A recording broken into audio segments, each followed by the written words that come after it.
ఉన్నా. అండ్ ఇంతవరకు సినిమా జరిగిందని ఇంటర్వెల్లే. శకుని పాచికల్లో కౌరవులు పాండవుల మధ్య యుద్ధం కూడా గమనిస్తే శకుని పాచికలు అనే సబ్జెక్టు ఓన్లీ ఇంటర్వెల్లే.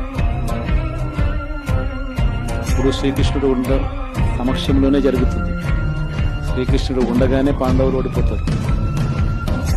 శకుని పాచికలతోనే ఓడిపోతారు. ఎప్పుడైనా కూడా మంచి గెలుస్తుంది, ధర్మమే గెలుస్తుంది, విశ్వసనీయతే గెలుస్తుంది, న్యాయం నిజం గెలుస్తుంది, ధర్మమే గెలుస్తుంది. మనం ధర్మం వైపునే ఉన్నాం, ధర్మంగానే రాజకీయాలు చేశాం, విశ్వసనీయతతోనే రాజకీయాలు చేశాం, తలెత్తుకొని ఉండే మాదిరిగానే రాజకీయాలు చేశాం. తల దించుకొని పోయే రాజకీయాలు ఎప్పుడు చేయలేదు. ఒక అర్జునుడు మాదిరి గెలిచి వస్తే